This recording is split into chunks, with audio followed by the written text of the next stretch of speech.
اعوذ باللہ من الشیطان الرجیم بسم اللہ الرحمن الرحیم الحمدللہ رب العالمین الصلاۃ والسلام علی رسولہ الکریم وآلہ طیبین الطاہرین المعصومین سیما بقیت اللہ فی الارضین روحی وارواح العالمین لتراب مقدمہ الفدا ولعنۃ اللہ علی اعدائہم اجمعین من یوم عداوتہم الی قیام یوم الدین اما بعد فقد قال اللہ تبارک و تعالی فی کتابہ المجید اعوذ باللہ من الشیطان الرجیم والذین قالوا ربنا اللہ ثم استقاموا تتنزل علیہم الملائکہ۔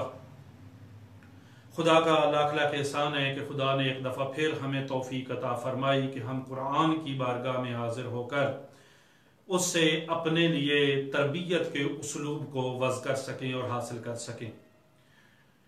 ہماری گفتگو کا عنوان قرآن کے تربیتی اسلوب ہیں، اور ہم نے پچھلی گفتگو میں آپ کی خدمت میں عرض کیا تھا کہ خدا نے قرآن مجید کے اندر ان تمام میتھڈالوجیز سے استفادہ کیا ہے ایک انسان کی ہدایت اور تربیت کے لیے، جو آج کل ماڈرن ایجوکیشنل میتھڈالوجی یا ایجوکیشن جن میتھڈالوجیز کو متعارف کرواتی ہے، ان تمام میتھڈالوجی سے، ان تمام طریقہ کار سے، ان تمام اسلوب سے خدائے بزرگ و برتر نے مدد لی ہے اس انسان کی تربیت اور اس کی ہدایت کے لیے۔ کل آپ کی خدمت میں یعنی گزشتہ میں آپ کی خدمت میں پیش کیا تھا کہ خدا نے ایک میتھڈالوجی جو استعمال کی ہے، ایک طریقہ کار جس کو استعمال کیا ہے، وہ یہ ہے کہ یہ انسان جب تربیت اس کی کرنی ہے تو اس کے لیے ڈیڈکٹیو میتھڈالوجی یوز کی جائے۔ ڈیڈکٹیو میتھڈالوجی کیا ہوتی ہے؟ ڈیڈکٹیو میتھڈالوجی میں قانون کو بیان کر دیا جاتا ہے، اصول کو بیان کر دیا جاتا ہے، اور اس قانون اور اصول کے بعد جو اس قانون کو امپلیمنٹ کرنا ہوتا ہے اور اس کو جو مختلف جگہوں پر نافذ کرنا ہوتا ہے، یہ خود شاگرد کا کام ہوتا ہے۔ تو پچھلی دفعہ ہم نے بیان کیا کہ سورہ البقرہ کی پہلی آیات کے اندر اللہ نے متقین کی علامتوں کو بیان کر دیا اور کہا کہ متقین کے لیے قرآن ہدایت ہے۔ آج ایک اور اصول، ایک اور قانون جس کو خدا نے قرآن مجید میں بیان کیا ہے، وہ آپ کی خدمت میں پیش کرتے ہیں کہ کس طریقے سے اللہ اس انسان کی ہدایت اور اس کی تربیت کے لیے ڈیڈکٹیو میتھڈالوجی سے استفادہ کر رہا ہے۔ قرآن میں بہت سے ایسے صرف اصول بیان کیے ہیں اللہ نے کہ میری یہ کائنات ان اصولوں پر استوار ہے۔ ان اصولوں میں سے ایک اصول آپ کی خدمت میں بیان کرنا چاہ رہا ہوں، اور خدا نے کہا ہے کہ میرے یہ جو اصول ہیں یہ میری سنتیں ہیں، اور یہ میری سنتیں باقی ہیں، ان کے اندر کوئی تبدیلی نہیں آئے گی۔ یہ میری سنتیں اٹل سنتیں ہیں، ان کے اندر کوئی تبدیلی نہیں آئے گی۔ اور فرمایا ہے وَلَن تَجِدَ لِسُنَّتِ اللَّهِ تَعْوِيلًا، تم میری ان سنتوں کے اندر کوئی تبدیلی نہیں دیکھو گے۔ یعنی یہ اٹل قانون ہے، اس پر پوری کائنات استوار ہے۔ ان قوانین میں سے ایک قانون تمہیز کا قانون ہے۔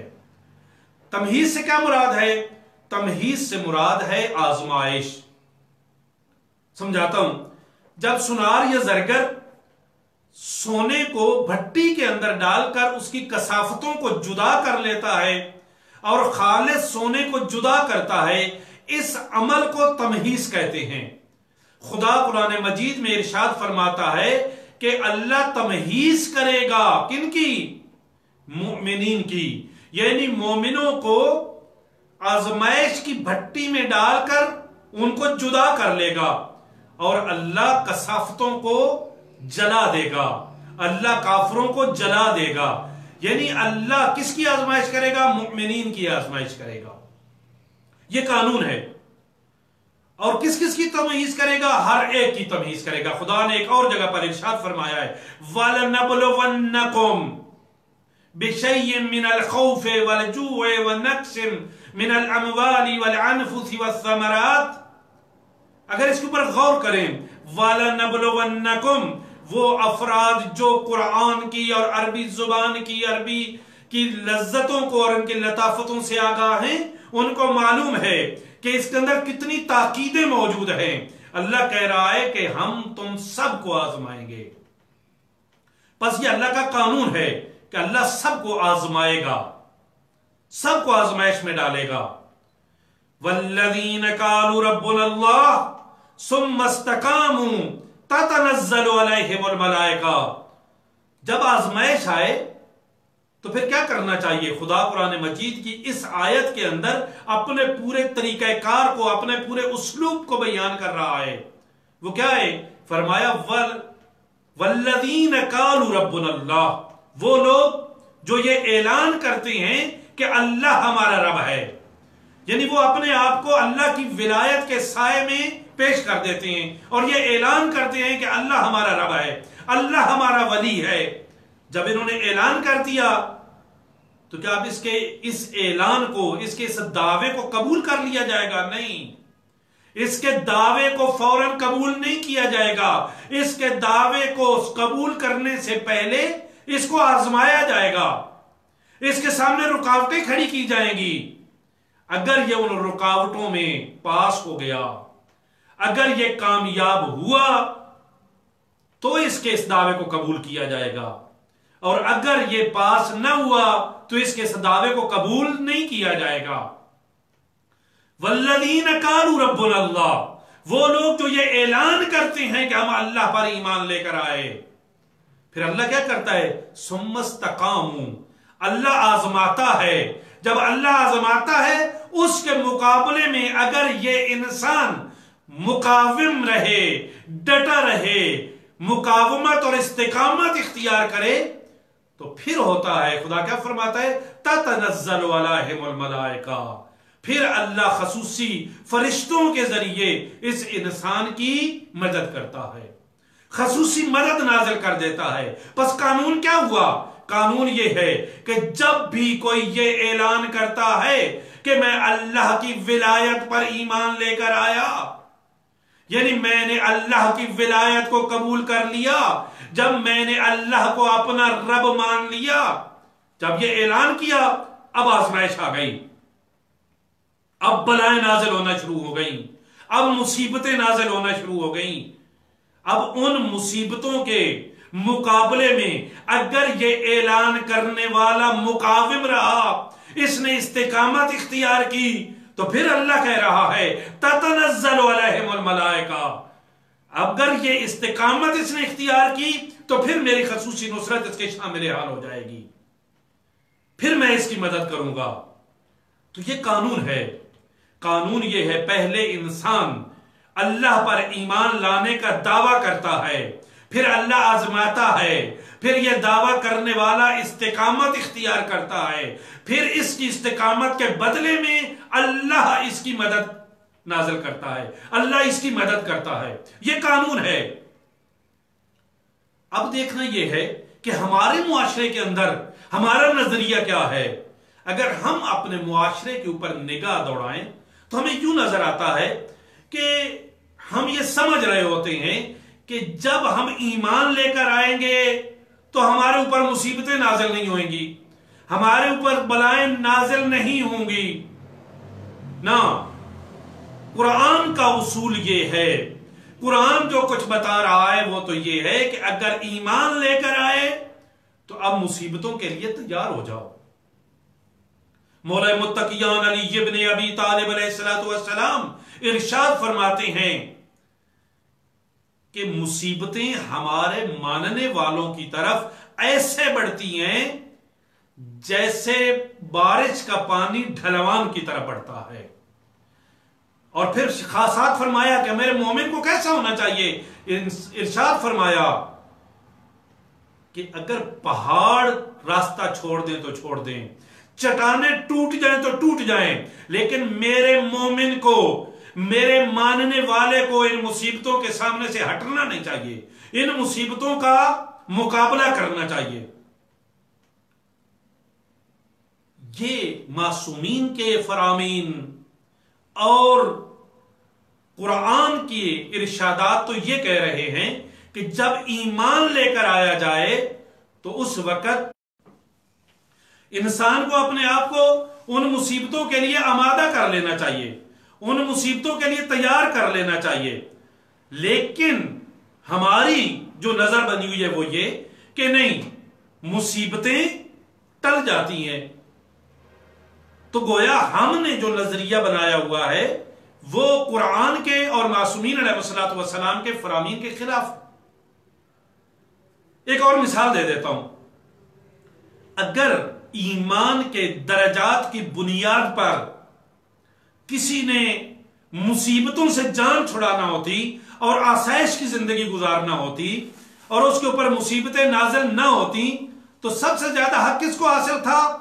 حضرت زہرا سلام اللہ علیہا کو یہ حق حاصل تھا کہ انتہائی عزت و احترام کے ساتھ، انتہائی آسائش کے ساتھ یہ زندگی گزار لیتی.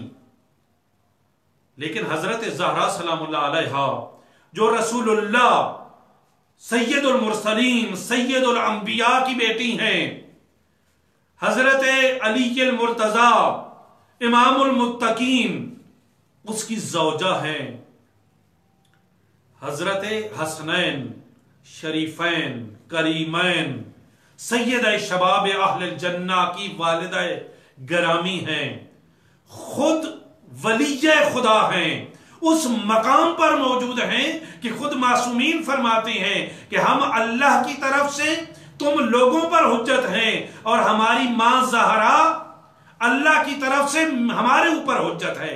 وہ جو حجت خدا پر حجت ہے وہ بی اس کائنات سے جب گئیں تو یہ کہتے ہوئے گئیں صبت علی مصائب لو انہا علی الایام سرنا لیالیا، کہ میرے اوپر جو مصیبتیں نازل ہوئیں اگر وہ روشن دنوں پر نازل ہوتی تو وہ سیاہ راتوں میں تبدیل ہو جاتے. تو اس کا مطلب یہ ہے کہ جتنا جتنا ایمان کا درجہ بڑھتا جائے گا اتنا اتنا آزمائش کا درجہ بھی بڑھتا جائے گا. قرآن مجید کہتا ہے وَإِذِ ابْتَلَىٰ إِبْرَاهِيمَ رَبُّهُ بِكَلِمَاتٍ فَأَتَمَّهُنَّ، کہ جب حضرت ابراہیم کے رب نے حضرت ابراہیم کو بڑے بڑے امتحانوں سے گزارا، فَأَتَمَّهُنَّ، اور حضرت ابراہیم علیہ السلام نے ان امتحانوں کو پاس کر لیا. پھر خدا کہہ رہا ہے کہ اِنَّا جَعَلْنَاكَ لِلنَّاسِ إِمَامًا، قال کہ ہم نے اب تجھے لوگوں کا امام بنا دیا ہے. یعنی سب سے پہلے آزمائش سے گزرنا پڑتا ہے. جیسے جیسے آزمائش ایمان کا درجہ بڑھتا جاتا ہے ویسے ویسے آزمائش کا درجہ بڑھتا جاتا ہے. اور حضرت ابراہیم علیہ السلام کو توحید کا ہیرو کہا جاتا ہے. کیوں؟ اس لیے کہ وہ تمام آزمائشیں جن کو تصور کیا جا سکتا ہے حضرت ابراہیم علیہ السلام کو ان آزمائشوں سے گزارا ہے اللہ نے. اور مولا متقیان علی ابن ابی طالب علیہ السلام ارشاد فرماتی ہیں کہ ان البلاء للظالم ادب، یہ جو بلائیں ہیں، یہ جو مصیبتیں ہیں، یہ جو آزمائشیں ہیں، یہ ظالم کے لیے سزا ہوتی ہیں. وَلِلْمُؤْمِنِ امتحان، لیکن مومن کے لیے یہ امتحان کا باعث ہوتی ہیں. امتحان یعنی آزمائش. آزمائش کے بعد کیا ہوتا ہے؟ آزمائش اور امتحان کے بعد انسان اگلے درجے میں چلا جاتا ہے. انسان کی کلاس میں، انسان کے درجے میں اضافہ ہوتا ہے. تو پس مومن کے لیے یہ امتحان ہے. وَلِلْأَنْبِيَاءِ دَرْجَةٌ، اور انبیاء کے بھی آزمایا جاتا ہے. آزمائش ہے انبیاء کے لیے بھی. جب انبیاء کو آزمایا جاتا ہے تو ان کو درجات عطا کیے جاتے ہیں. وَلِلْأَوْلِيَاءِ كَرَامَةٌ، اور اولیاء کے لیے یہ کرامت کا باعث ہے. تو بس یہ آزمائش میں سے ہر شخص نے گزرنا ہے. جتنا جتنا اس کے ایمان کا درجہ بڑھتا جائے گا اتنی اتنی اس کی آزمائش بڑھتی جائے گی. بس یہ جو ہم نے سوچ رکھا ہے کہ خدائے بزرگ و برتر پر ایمان لانے کے بعد، علی ابن ابی طالب علیہ السلام کو امام ماننے کے بعد، کربلا پر ایمان لانے کے بعد، حق کو حق ماننے کے بعد اور حق پر ایمان لانے کے بعد مشکلات اور مصائب کم ہو جائیں گے، نہ، یہ ہماری غلط سوچ ہے. جیسے جیسے ایمان کا درجہ بڑھتا جائے گا ویسے ویسے یہ آزمائشیں بڑھتی جائیں گی, ویسے ویسے یہ امتحان بڑھتے جائیں گے. اس کے لیے تیار ہونا چاہیے. تو بس اب اگر میرے اوپر کوئی مصیبت آئے, کوئی میرے اوپر امتحان آئے, تو اس امتحان میں مجھے کیا کردار ادا کرنا چاہیے, مجھے کیا کرنا چاہیے. تو حقیقت میں جب انسان پر کوئی امتحان آتا ہے, کوئی مصیبت آتی ہے, کوئی بلا آتی ہے, کوئی آزمائش آتی ہے, تو حقیقت میں اس انسان کو آزمایا جا رہا ہوتا ہے, اور انسان اپنے ایمان کے درجے کے مطابق ریئیکٹ کرتا ہے. جس درجے کا ایمان ہے اس کا, اسی درجے کے مطابق یہ ریئیکٹ کرے گا. سب سے پہلے جو کم ترین درجے والے لوگ ہیں وہ ہوتے ہیں کہ جب ان پر کوئی مصیبت نازل ہوتی ہے, جب ان کو آزمایا جاتا ہے, تو اس وقت یہ آزمائش کے دوران کیا کرتے ہیں, یہ جز و فز کرنا شروع کر دیتے ہیں, یہ شور مچانا شروع کر دیتے ہیں, اور بعض اوقات ایسے کفریہ کلمات ادا کرتے ہیں کہ خدا بچائے. یعنی حتیٰ بعض اوقات خدا بزرگ و برتر کی طرف ظلم کی نسبت دے دیتے ہیں اور کہتے ہیں کہ خدا نے ظلم کیا ہے, خدا نہ خواستہ. یا بعض اوقات یہ ہوتا ہے کہ اگر کسی کا خدا نہ خواستہ جوان اس دنیا سے چلا جائے تو کہا جاتا ہے ابھی اس کے جانے کی عمر نہیں تھی. کون طے کرے گا کہ اس کے جانے کی عمر تھی یا نہیں تھی, اس کو جانا چاہیے تھا یا نہیں جانا چاہیے تھا, یہ نعمت باقی رہنی چاہیے تھی یا نہیں رہنی چاہیے تھی. یہ کس کو اختیار حاصل ہے کہ کون یہ طے کرے؟ یہ وہ طے کرے گا جس نے یہ سب کچھ عطا کیا ہوا ہے. بس جب بھی مصیبت آئے اس کے اوپر جز و فز کرنا, اس کے اوپر شور مچانا, یہ زیادتی ہے. کم از کم کربلا کا ماننے والا جو مولا متقیان علی ابن ابی طالب علیہ السلام پر ایمان رکھتا ہو, جو کربلا کو مانتا ہو, کم از کم اس کو ایسا کردار ادا نہیں کرنا چاہیے. اور مولا متقیان علی ابن ابی طالب علیہ السلام ارشاد فرماتے ہیں کہ اگر مصیبتوں میں جز و فز کرے کوئی, چیخے پکارے کوئی, تو یہ مصیبت سے بڑھ کر مصیبت ہوتی ہے, اور مصیبت سے بھی سختر ہوتا ہے کہ کوئی انسان مصیبت میں آ کر اوسان کھو دے, اس کے اوسان خطا ہو جائیں. یہ کم از کم کربلا کے ماننے والے کا ایمان کا یہ درجہ نہیں ہونا چاہیے. اس سے بڑے درجے, اوپر والا درجہ کیا ہے؟ وہ لوگ ہیں کہ جب ان کے اوپر کوئی مصیبت آتی ہے تو وہ صبر کرتے ہیں. خدا قرآن مجید میں ارشاد فرماتا ہے وَلَنَبْلُوَنَّكُمْ بِشَيْءٍ مِّنَ الْخَوْفِ وَالْجُوعِ وَنَقْصٍ مِّنَ الْأَمْوَالِ وَالْأَنفُسِ وَالثَّمَرَاتِ وَبَشِّرِ الصَّابِرِينَ الَّذِينَ إِذَا أَصَابَتْهُمْ قَالُوا إِنَّا لِلَّهِ وَإِنَّا إِلَيْهِ رَاجِعُونَ. بے تحقیق تم سب کو آزمایا جائے گا, مختلف چیزوں سے آزمایا جائے گا. اور پھر کہا وَبَشِّرِ الصَّابِرِينَ, اور جب ان کو آزمایا جائے تو اس میں جو صبر کریں ان کو بشارت دے دو, ان کو خوشخبری دے دو. یہ صبر کرنے سے کیا مراد ہے؟ خدا ہی کہہ رہا ہے. یہ کون سے لوگ ہیں؟ جب ان پر کوئی مصیبت آتی ہے تو اس وقت یہ خاموش نہیں ہو جاتے, یہ اس وقت اپنے اوسان خطا نہیں کر جاتے, یہ اس وقت حوصلے ہار کر بیٹھ نہیں جاتے, بلکہ قالو, اس وقت کچھ کہتے ہیں. کیا کہتے ہیں؟ اِنَّا لِلَّهِ وَإِنَّا إِلَيْهِ رَاجِعُونَ. یعنی دوسرے لفظوں میں یہ اپنے آپ کو خدا کے حوالے کر دیتے ہیں. خدا کے حوالے کرنے سے کیا مراد ہے کہ اللہ نے جتنی صلاحیتیں دی ہیں, جتنی قوتیں دی ہیں, جتنی طاقتیں دی ہیں, جتنی توانائیاں دی ہیں, ان سب کو استعمال کرتے ہیں اور نتیجہ خدا پر چھوڑ دیتے ہیں, اور یہ کہتے ہیں پروردگارا یہ نعمت دی بھی تو تھی اور لے بھی تو نے لی ہے. پروردگارا یہ صحت دی بھی تو نے تھی, لے بھی تو نے لی ہے. یہ دولت دی بھی تو نے تھی, لے بھی تو نے لی ہے. میرے پاس تو یہ صرف امانت تھی, یہ صبر کرتے ہیں، یہ دوسرے درجے کا امتحان ہے، ایمان کا درجہ ہے۔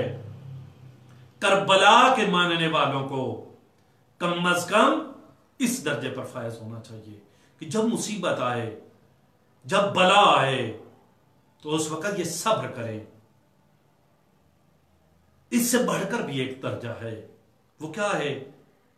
یہ لوگ جب ان پر مصیبت آتی ہے نا تو یہ صرف صبر نہیں کرتے بلکہ خدا کا شکر ادا کرتے ہیں کہ پروردگارا تو نے ہمیں اس قابل سمجھا کہ ہمیں آزما رہا ہے، پروردگارا مجھے اس قابل سمجھا کہ میرے درجات میں اضافہ کرنا چاہ رہا ہے، اس لیے مجھے آزما رہا ہے۔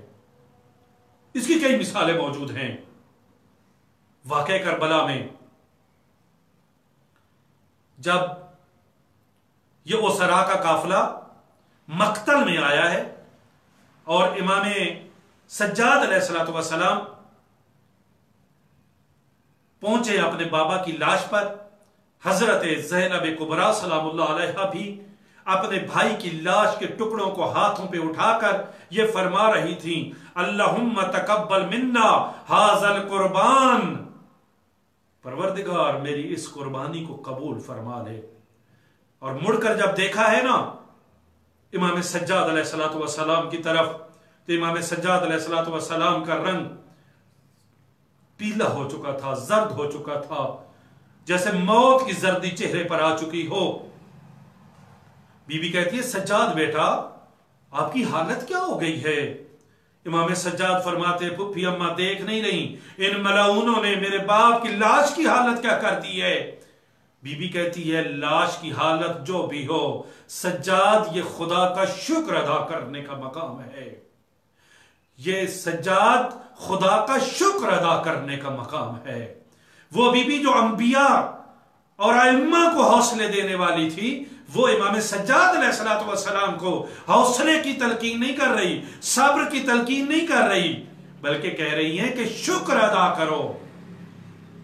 ایک اور واقعہ بھی آپ کی خدمت میں بیان کر دیتا ہوں کہ جنگ احد میں آپ کو معلوم ہے کہ گھمسان کی جنگ ہوئی اور بڑے بڑے شاہ سوار شہید ہو گئے۔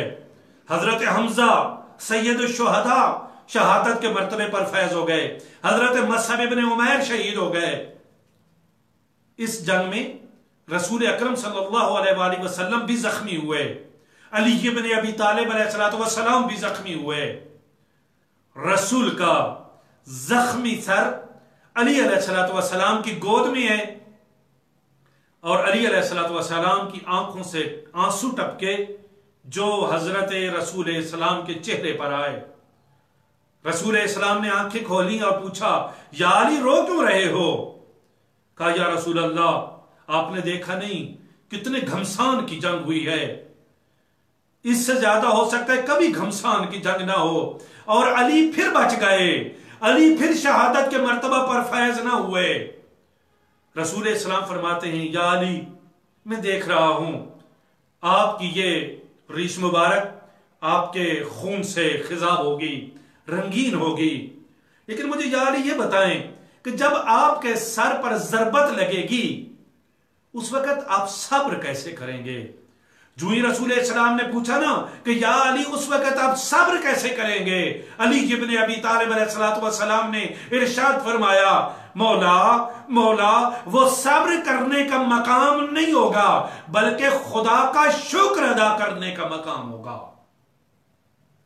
اور یہی وجہ ہے کہ مولا متقیان علی ابن ابی طالب علیہ السلام نے جب خیبر کو فتح کیا اس وقت بھی نہیں کہا فزت ورب الکعبہ، خندق کو فتح کیا اس وقت نہیں کہا فزت ورب الکعبہ، بڑی بڑی جنگیں لڑیں اور اسلام کو فتح نصیب ہوئی علی ابن ابی طالب علیہ السلام کی بہادری سے، لیکن کسی مقام پر بھی مولا متقیان نے یہ نہیں کہا کہ فزت ورب الکعبہ، رب کعبہ کی قسم علی کامیاب ہو گیا، لیکن جب وہ ضرب لگی اس وقت علی ابن ابی طالب علیہ السلام نے ارشاد فرمایا تھا فزت ورب الکعبہ، رب کعبہ کی قسم علی کامیاب ہو گیا۔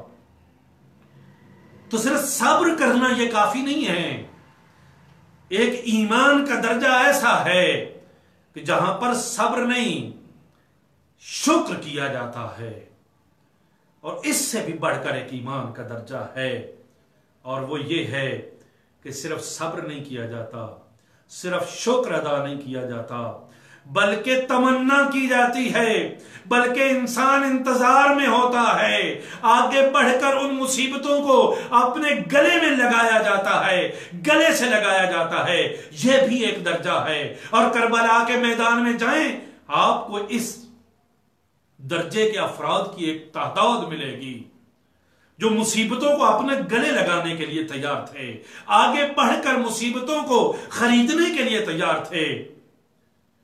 تو بس کربلا کا ماننے والا وہ ہوتا ہے کہ جو جب اس کے اوپر کوئی مصیبت آئے تو وہ مصیبت کے سامنے شرمندہ نہیں ہوتا، اس مصیبت سے ڈرتا نہیں ہے، اس مصیبت سے جز و فز نہیں کرتا، گھبراتا نہیں ہے، اس کے اوسان خطا نہیں ہوتے، بلکہ کم از کم اس کا حال یہ ہوتا ہے کہ وہ صبر کرتا ہے۔ بلکہ کچھ مومن ایسے ہوتے ہیں جو خدا کا شکر ادا کرتے ہیں، بلکہ کچھ ایسے ہوتے ہیں جو نہ صرف صبر ادا کرتے ہیں، نہ صرف شکر ادا کرتے ہیں، بلکہ آگے بڑھ کر ان مصیبتوں کو اپنے گلے میں لگاتے ہیں، استقبال کرتے ہیں۔ لیکن یہاں پر ایک سوال ہے، وہ سوال یہ کہ اگر مومن جتنا زیادہ اس کا ایمان کا درجہ بڑھتا جائے گا، اس کے اوپر مصیبتیں نازل ہوتی جائیں گی، اتنے یہ آزمائش میں گھرتا جائے گا، تو پھر اس زندگی کا مقصد و ہدف کیا ہے؟ ہاں، یہی مسئلہ ہے کہ ہم نے حقیقت میں اس زندگی کے مقصد و ہدف کو غلط سمجھ لیا ہے۔ ہم نے اس پل کو رہائش کے مقام سمجھ لیا ہے، ہم نے اس دنیا کو جو گزرگاہ تھی، جو ایک پل تھی، اس کو حقیقت زندگی سمجھ لیا ہے۔ یہ حقیقت زندگی نہیں ہے۔ حقیقت زندگی وہ زندگی ہے جو ابدی زندگی ہے، وہ زندگی ہے جو حسین کے ساتھ ہوگی، وہ زندگی ہے جو حضرت زہرا کے قرب میں ہوگی، وہ زندگی ہے جو رسول اللہ کے سائے میں ہوگی، وہ زندگی ہے جو رضوان میں ہوگی۔ حقیقت میں وہ زندگی ہے۔ یہ زندگی حقیقت میں زندگی نہیں ہے، یہ زندگی حقیقت میں دار البلا ہے، یہ آزمائشوں کا گھر ہے، یہ امتحان کا گھر ہے۔ اس امتحان سے گزر کر اس زندگی کو پانا ہے جس کے بعد ابدی زندگی ہے، جس کے بعد کوئی موت نہیں ہے۔ یہ نظریہ غلط ہے کہ اس دنیا میں آسائش لینی ہے، نہیں، حقیقت میں اس دنیا میں آسائش چاہیے۔ اس دنیا میں جتنے زیادہ مسائل سے گزروں گا، اتنے زیادہ اس دنیا میں مجھے آسائشیں ملیں گی۔ تو بس اگر مجھے آسائشیں چاہیے تو مجھے اس دنیا میں آسائشوں کے لیے نہیں، اس دنیا میں آسائشوں کے لیے تیار ہونا چاہیے، اور اس دنیا کو زیادہ سے زیادہ کما کر اس دنیا کی آسائشوں کو اکٹھا کرنا چاہیے۔ ایک شخص امام صادق علیہ السلام کی خدمت میں آیا اور آ کر کہتا ہے، مولا مجھے موت سے خوف آتا ہے۔ امام علیہ السلام نے پوچھا کہ اس دنیا میں تمہارے پاس کیا کچھ ہے؟ اس نے کہا، خدا کا شکر ہے، بہت کچھ دیا ہوا ہے پروردگار کا۔ خدا نے مجھے غلام دیے ہیں، خدا نے مجھے کنیزیں دیے ہیں، خدا نے مجھے اونٹ دیے ہیں، بکریاں دی ہیں۔ اس نے جتنی دولت اس کے پاس تھی اس نے گنوائی۔ امام علیہ السلام فرماتے ہیں کہ اگلی دفعہ جب اس جگہ پر آنا، اس کا چوتھا حصہ خدا کی بارگاہ میں قربان کر کے آنا۔ یہ امام صادق علیہ السلام کا ماننے والا تھا، صرف امام کا ماننے والا نہیں تھا، امام کی بھی مانتا تھا۔ تو یہ اگلے ہفتے امام کی خدمت میں پہنچا اور چوتھا حصہ پروردگار کی راہ میں قربان کر کے آیا۔ امام نے کہا، آ گئے ہو؟ کہتا ہے، جی ہاں۔ فرمایا، چلے جاؤ، اگلے ہفتے آنا اور ایک حصہ اور قربان کر کے آنا۔ یہ شخص چلا گیا اور اگلے ہفتے ایک اور حصہ قربان کر کے آیا۔ امام علیہ السلام کہتے ہیں، کر کے آئے ہو قربان؟ کہتا ہے، جی مولا۔ امام پوچھتے ہیں اب بتاؤ خوف اسی طرح کا ہے یا کم ہو گیا ہے؟ یہ شخص کہتا ہے مولا اب خوف کم ہو گیا ہے۔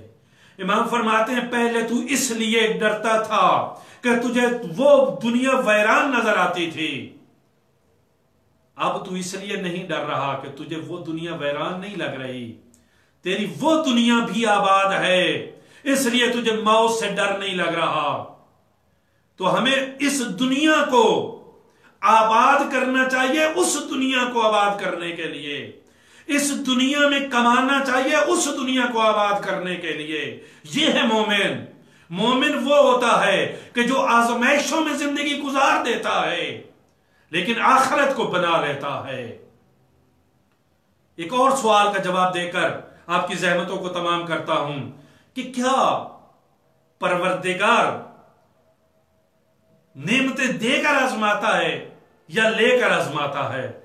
نہ، پروردگار دونوں طریقوں سے آزماتا ہے، نعمتیں دے کر بھی آزماتا ہے، نعمتیں لے کر بھی آزماتا ہے۔ جب نعمتیں لے کر آزمائے یہ آزمائش اتنی سخت نہیں ہوتی۔ جوان بیٹا اللہ نے دیا لے لیا، جوان بھائی اللہ نے دیا لے لیا، دکھ ہوتا ہے، پریشانی ہوتی ہے لیکن ختم ہو جاتی ہے، صبر آ جاتا ہے۔ یہ آزمائش اتنی سخت نہیں تھی، لیکن وہ آزمائش جب اللہ نعمتیں عطا کر کے آزماتا ہے وہ آزمائش سب سے سخت آزمائش ہوتی ہے۔ اس کے لیے اپنے آپ کو آمادہ کرنا چاہیے۔ خدا نعمتیں عطا کرتا ہے یہ دیکھنے کے لیے کہ یہ میری نعمتوں کو استعمال کیسے کرتا ہے، یہ ان نعمتوں کا شکر ادا کرتا ہے یا نہیں کرتا، یہ نعمتوں کا کفران کرتا ہے یا نہیں کرتا۔ خدا آزماتا ہے، خدا نعمتیں دے کر بھی آزماتا ہے، خدا نعمتیں چھین کر بھی آزماتا ہے۔ جب نعمت چھین کر آزمائے وہ آزمائش آسان ہوتی ہے، لیکن نعمت دے کر جب آزماتا ہے یہ آزمائش مشکل ہوتی ہے۔ لیکن کیسے معلوم ہو کہ یہ جو میرے اوپر مصیبت آئی ہے یہ مصیبت میرے گناہوں کی وجہ سے ہے یا خدا میرے درجات بلند کرنے کے لیے مجھے آزما رہا ہے؟ اس کے لیے معصوم علیہ السلام کی خدمت میں ایک شخص آیا اور اس نے آ کر پوچھا مولا مجھے کیسے معلوم ہوگا کہ یہ جو میرے اوپر مصیبت آئی ہے یہ میری آزمائش ہے یا میرے گناہوں کی سزا ہے؟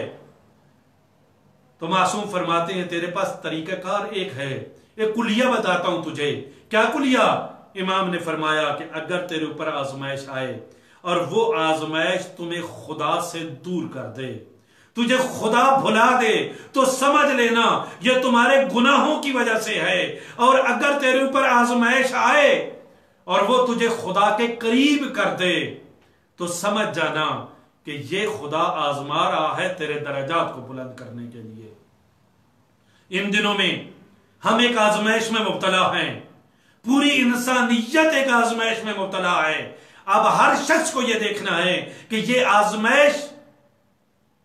آزمائش ہے یا گناہوں کا نتیجہ ہے۔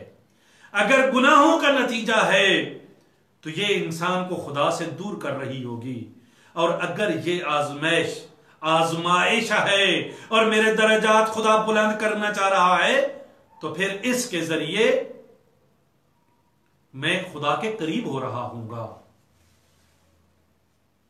لیکن دونوں صورتوں میں کرنا کیا ہے، علاج کیا ہے، حل کیا ہے؟ دونوں صورتوں میں خدا کی بارگاہ میں جانا چاہیے، خدا سے دعا کرنی چاہیے کہ پروردگارا اگر یہ میرے گناہوں کا نتیجہ ہے اور تیری طرف سے عذاب ہے، سزا ہے، تو پروردگارا میرے اندر طاقت نہیں ہے کہ میں تیرے عذاب کو برداشت کر سکوں، تیرے غضب کو برداشت کر سکوں۔ پروردگارا مجھے معاف فرما دے اور اس مصیبت کو مجھ سے ٹال دے۔ لیکن اگر پروردگارا یہ تیری طرف سے آزمائش ہے، تیری طرف سے امتحان ہے، تو میرے درجات کو بلند کرنا چاہتا ہے، تو پروردگارا میں تیری مدد کے بغیر اس امتحان سے بھی پاس نہیں ہو سکتا۔ پروردگارا میری مدد فرما، اس امتحان کو میرے لیے آسان فرما اور مجھے وہ طاقت عطا کر کہ میں اس امتحان کو پاس کر کے ان درجات کو حاصل کر سکوں۔ ناظرین کرام، آپ نے غور کیا کہ صرف نظریہ تبدیل ہونے سے یہ زندگی پوری تبدیل ہو جاتی ہے، زندگی کا انداز تبدیل ہو جاتا ہے۔ خدا بزرگ و برتر سے دعا گو ہیں کہ خدا معصومین علیہ السلام کے صدقے میں ہم سب کو ان آزمائشوں کا مقابلہ کرنے کی توفیق عطا فرمائے، خدا کی بارگاہ میں پلٹ کر، خدا کی بارگاہ میں جا کر اس سے مدد حاصل کرنے کی توفیق عطا فرمائے۔ انشاءاللہ اگلی دفعہ پھر اسی موضوع کے ساتھ آپ کی خدمت میں حاضر ہوں گے۔ وصلی اللہ علی محمد و عطرتہ الطاہرین۔